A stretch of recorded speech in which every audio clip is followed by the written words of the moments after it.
Hello, मैं अपने गुरु भगवान शिव को अपना प्रणाम अर्पित करता हूँ।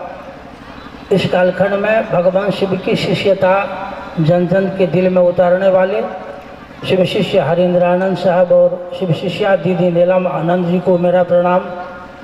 मधवापुर के इस पावन विद्यालय परिसर में और आसपास के तमाम भाई बहनों को मेरा प्रणाम।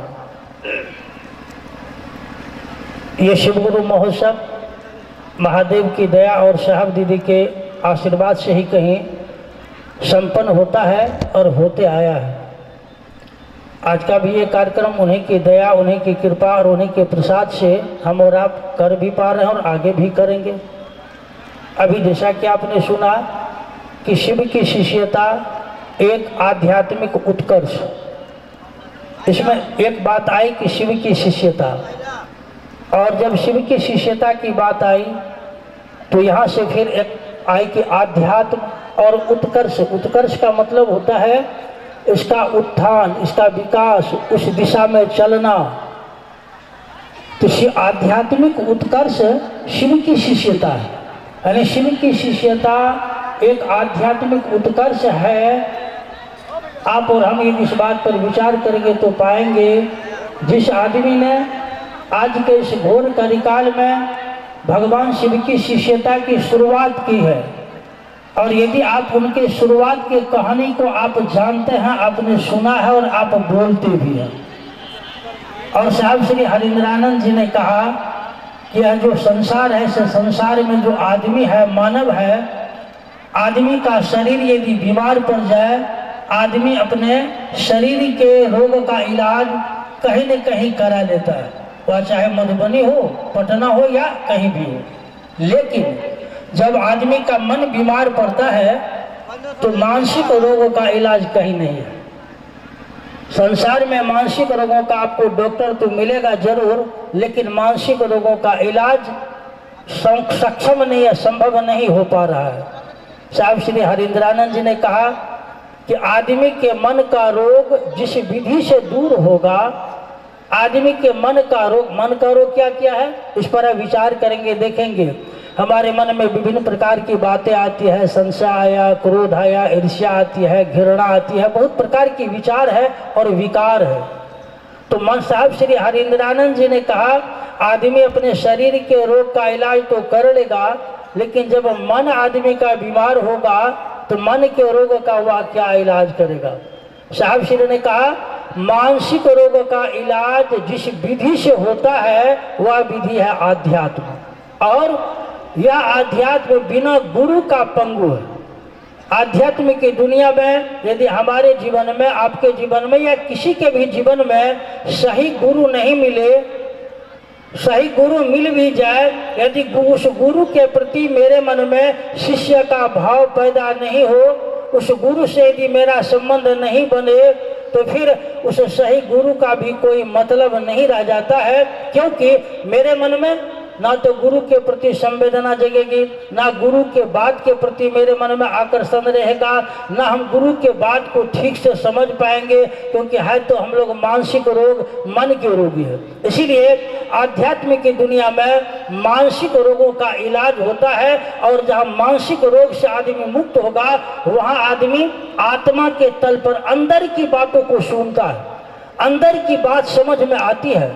और यदि मैं आपको याद दिलाऊं, ये शिव की शिष्यता, शिव की शिष्यता में साहब श्री हरिंद्रानंद जी ने क्या कहा, उन्होंने कहा कि कुछ नहीं, आप जैसे हो, जहां हो, जिस किसी भी परिस्थिति में हो, आप अपने मन में यह विचार लो कि अभी से मैं भगवान शिव की शिष्यता ग्रहण करता हूं, स्वीकार करता हूं।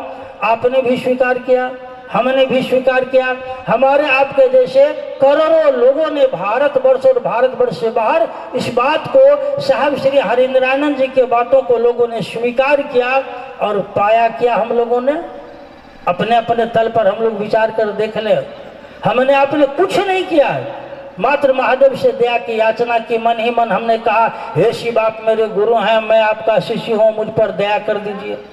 हमने अपने गुरु शिव को प्रणाम करने का प्रयास किया है। और कहीं कहीं हमने अपने गुरु शिव की बात की, हमने लोगों को सुनाया और समझाया कि शिव मेरे गुरु हैं, शिव आपके भी गुरु हो सकते हैं। इसका क्या कितना बड़ा प्रभाव हमारे आपके जीवन में पड़ा है। मन शांत होने लगा, मन की बहुत सारी विकृतियां खत्म होने लगी। आपसी जो हमारा पारिवारिक तनाव था, मन के कमजोरी के कारण, मन की गड़बड़ी के कारण, मन के बीमार होने के कारण, मेरे मन में जो विभिन्न प्रकार की संकीर्णताएं थी कि वह बड़ा है, वह छोटा है, वह ब्राह्मण है तो वह डूम है, मैं धनवान हूं तो वह निर्धन है। जरा गौर करके देख लीजिए, शिव की शिष्यता को मैं क्या क्या क्या शिव की शिष्यता ने समाज से ऐसे बहुत प्रकार की विकृतियों को दूर किया। कहाँ कोई किसी से पूछता है कि आप किस जाति क्या है, किस धर्म क्या है, कहाँ कोई किसी से पूछता है। अब तो ये सारा चीज धीरे धीरे खत्म हो रहा है। अपने परिवार पर आप विचार करेंगे तो पाएंगे, कभी हमको पत्नी से नहीं पड़ता था, माँ से भी नहीं पढ़ पाता था, कभी मेरे पिताजी को मुझसे नहीं पढ़ता था।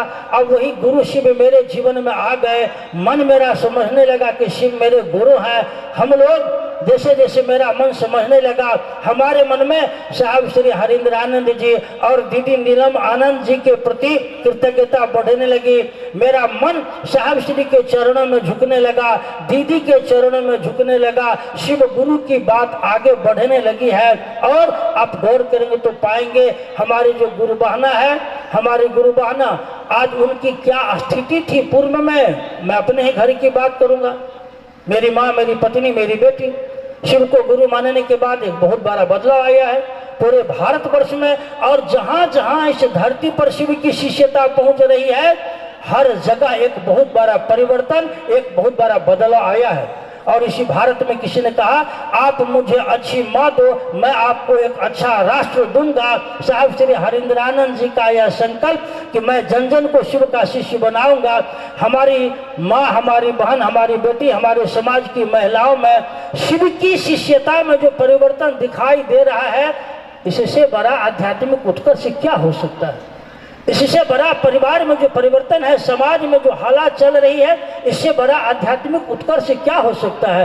मन शांत हो रहा है, अस्थिर हो रहा है, मन धीरे धीरे अपने आप को समझ रहा है, पड़ोसी को समझ रहा है, जीवन को समझ रहा है, जीवन जीने के तरीका को समझ रहा है, उसे शिव को समझ रहा है जिनको हमने गुरु माना है, आने वाले कल को समझ रहा है। इसीलिए यह बहुत बड़ा साहब श्री हरिंद्र आनंद जी और दीदी नीलमानंद जी की कृपा प्रसाद है।